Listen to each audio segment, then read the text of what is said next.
এতদিন আমরা জেনেছি কিংবা জানিয়েছিও যে সাপের কামড়ে মানুষের মৃত্যু হয়েছে, কিন্তু চুয়াডাঙ্গায় এক অদ্ভুত ঘটনা ঘটেছে। মানব শিশুর কামড়ে সাপের বাচ্চা মারা গেছে।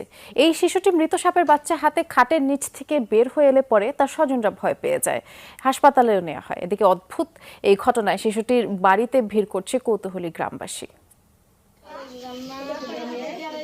চুয়াডাঙ্গা সদরের উজ্জ্বলপুর গ্রামের এই বাড়িতে সকাল থেকে মানুষের ভিড়।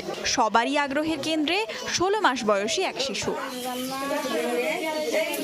পরিবারের সদস্যরা জানায়, ঘরে খেলার সময় খাটের নিচে চলে যায় 16 মাস বয়সী শিশুটি। সেখানে খেলার সময়ই খাটের নিচে থাকা বিষধর এক সাপের বাচ্চাকে কামড়ে ক্ষতবিক্ষত করে ফেলে।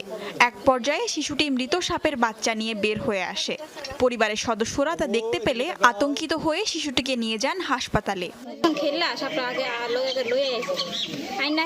আমার কাছে হাত বাজে, আমার কাছে দেয়। আমি পরে ওরে কই কি এটা দেখি, পরে ভালো করে দেখি আমার বড় ভাই আসলো, বাইরে কইলাম যে ভাই তোরে কি, পরে কয় এই সাপ ওই কই তুলে এলাম, কই খাটের তলে গেছিল এই জায়গা ধরে লইছে। পরে দেখি সাপ আর মুখে উইয়া লাগে রয়েছে ময়লা টলা, আর সাপের দুই জায়গা কামড়ও দিছে, আবার এমনি সিরাও লেছে। সাপকে ধরিয়ে তারা যে কামড়ে সাপটাকে মেরেছে এবং বাচ্চাদের সুস্থ আছে, এটা দেখি আমি খুব আশ্চর্য হয়ে গেছি। এরকম মনে করেন বিষয় আমরা কোনো সময় দেখিনি, আজকে প্রথম দেখলাম।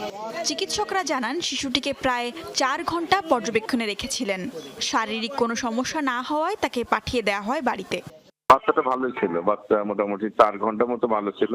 এরকম বিষাক্ত সাপ হতো বা বিষ হতো, তাহলে বাচ্চাটা 1-2 ঘন্টার মধ্যে বাচ্চাটা তার সাইন সিমটম দেখা যেত। যেহেতু দেখা যায়নি, তো সেই ক্ষেত্রে বাচ্চাটাকে আমরা পরে বলেছি চলে যেতে। এলাকার লোকজন বিষধর ধারণা করলেও তা কি সাপ প্রাথমিকভাবে নিশ্চিত হতে পারেনি। সুমাইয়া আরিফিন অর্নি, যমুনা নিউজ।